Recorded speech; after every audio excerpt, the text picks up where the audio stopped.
Let us look at the case of several functions. So imagine that you have a function f, which in addition to the independent variable x depends on several functions which are denoted by y1 to yn, and then it also depends on the first derivatives of these functions. Okay, it's a yn prime. Okay, so it's a generalization of the case which we looked at last time, where we had only one function y which was unknown, and we still have our integration of, okay, this is the integral we are looking at, and we want to extremize this. So let's call it y1 the up to yn. Okay, so that's the functional j we have, and I put square brackets to emphasize that this is a functional. Okay, and as before, I also fix the values of the function at x0 and x1. Okay, so all these values are fixed. Let me say that y I x0 and y I x1 are all fixed.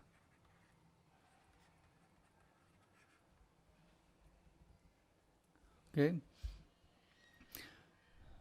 and again, as before, we assume that a curve gamma, which now is denoted by gamma 1 to gamma n. Okay, so these are all parameterized by time. So you can imagine, for example, a circle. For a circle, you can write x is equal to a cos t, y is equal to a sin t.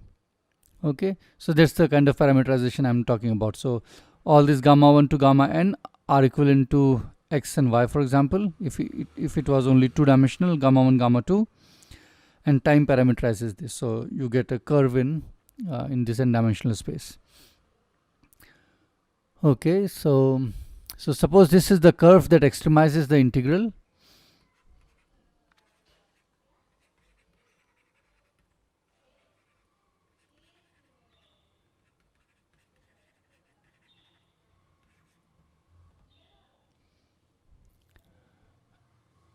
Okay, now again I will parameterize our curves that are in the neighborhood of gamma.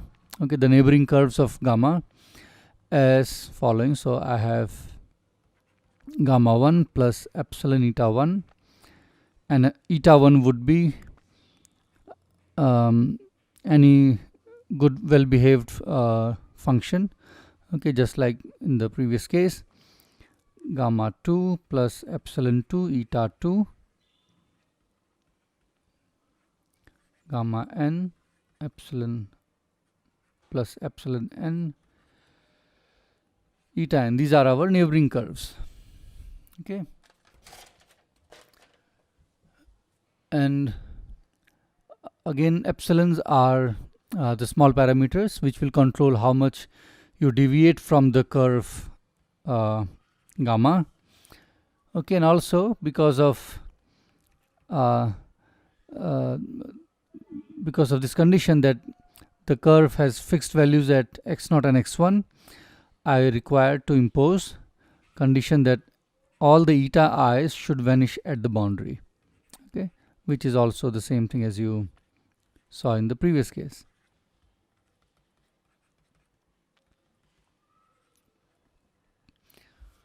Okay, and as before, I will define a function phi to be a function of all these variables epsilon 1 to epsilon n, and this will be our dx x0 to x1. Okay, and then we have our function f. Okay, let me use a big round bracket. Then that's the independent variable, and then we have gamma 1 plus epsilon 1 eta 1, so and so forth, to gamma n plus epsilon n eta n.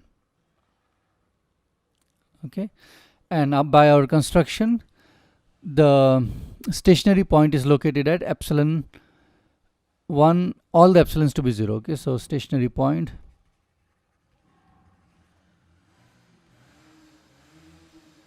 is at,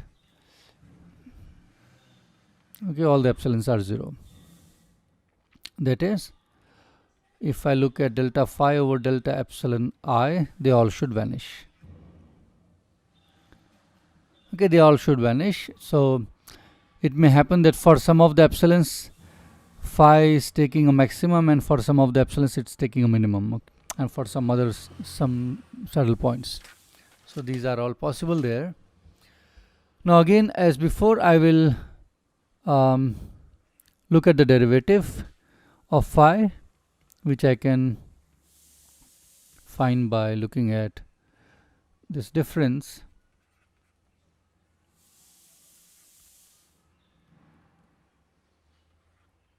Okay, and this is equal to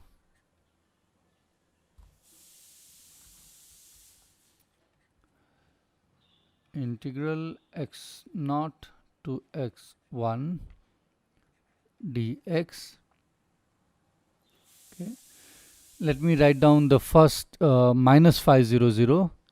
So minus the phi 0 0 would be just f of x gamma 1 to gamma n. Okay, so let me write down that term first, f of x gamma 1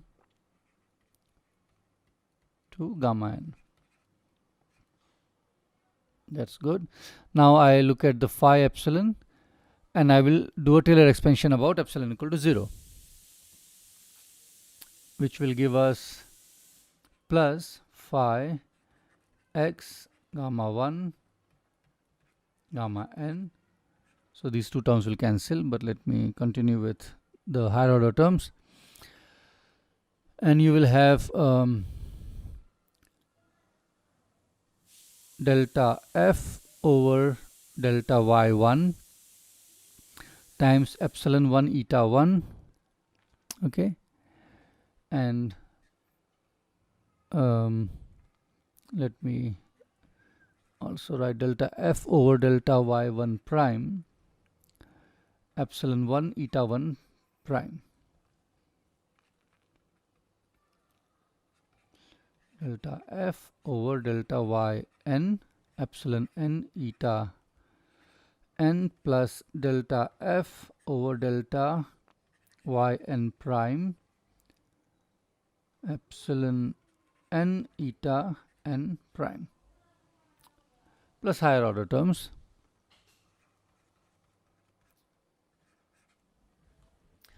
So clearly these two cancel. I noticed that there are pixels. It's not as earlier days. I don't know why. Anyhow, okay, and again I will use integration by parts and pull out the derivative from eta prime. So this eta prime is delta eta 1 over, sorry, d eta 1 over dx, and I will put the derivative on this one, and you will pick up a minus sign if you recall, and then you will have a boundary term, and that boundary term is going to vanish because your etas are 0 at the boundaries. Okay, so that's what I'm going to do, and what you'll have is the following. This is same as integral x naught to x dx and delta f over delta y1 minus d over dx delta f over delta y1 prime. Okay, and this entire thing is multiplied with epsilon 1 eta 1 plus delta f over delta y n minus d over dx delta f over delta yn prime epsilon n eta n. So that's what you get, plus the boundary terms which I have dropped. Okay, and all the higher order terms have also been dropped. So let me put first eta 2, eta 3 and all of them to be 0 except for the eta 1. Okay, if I do so, then I am left with only this term, and I can conclude that because eta 1 is arbitrary, that by fundamental lemma of calculus of variation, that this piece in the square brackets has to vanish. Okay, so just as before, I get the condition that d over dx delta f over delta y1 prime minus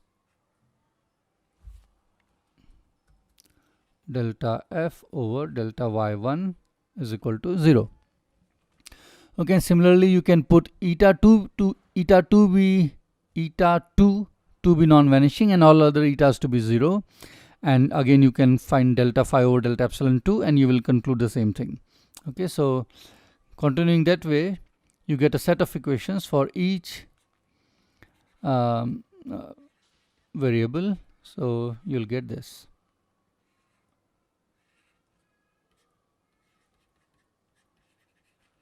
These are your Euler-Lagrange equations.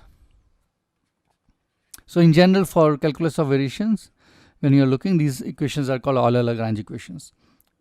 We called Euler-Lagrange in the case of classical mechanics, but in general they are called Euler-Lagrange equations.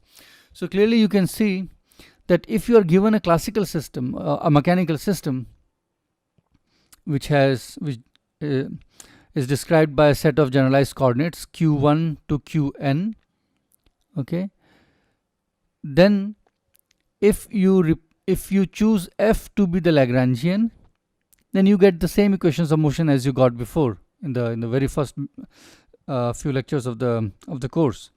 Okay, so it means that we can derive the equations of motion for a mechanical system from an variational principle, and that principle is called Hamilton's principle. Let me write it down.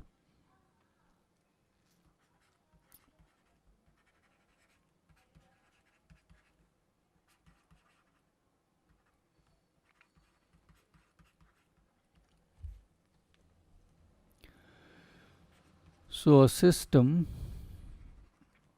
of, not looking nice, a system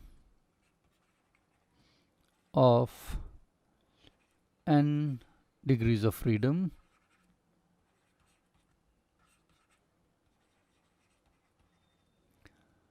okay, so which means that if I am denoting them by q1 to qn, these are your y's. If you look here, these y1, y2, yn are now called q1, q2, so and so forth to qn. So a system of n degrees of freedom described by a potential u, potential energy u, I will specify the arguments a little later, u, evolves with time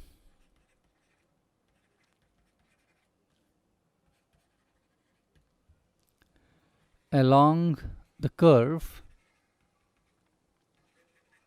Okay, by the curve I mean the curve in the q1, q2, qn space. Okay, along the curve q1 of t, so and so forth, qn of t. Okay, which extremizes the integral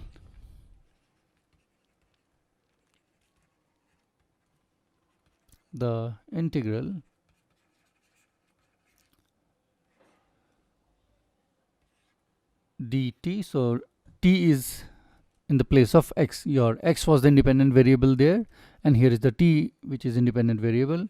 And then instead of f, you have the Lagrangian q, q dot, and t.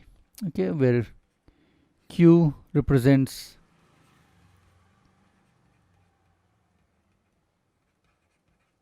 up to qn. Okay, and L is given by t minus u. Okay, and this quantity is called action and denoted by S. Okay, that's the standard notation. Also note that in this derivation here, we assume that the f was a function of x, y's, and y dots, y primes. Okay, so here L will be a function of q, q dots, and t. And if I allow u, the internal energy, to be a function of t, q, and q dots, generalized velocities, the derivation will still go through. Okay, so I will, we can allow for u to depend on generalized velocities also, and it can also explicitly depend on time, and this will still go through. Okay, so this is one generalization that is possible. Okay, we'll in the next video we'll look at the system which have constraints that are non-holonomic, meaning I cannot write down a function. I cannot write down a set of functions relating the different variables, different coordinates, and I cannot eliminate and write down the Lagrangian using only independent coordinates. Okay, because the constraints I'm going to take will be non-holonomic, and we'll see what kind of equations we get in those cases. Okay, that will be the topic for next video.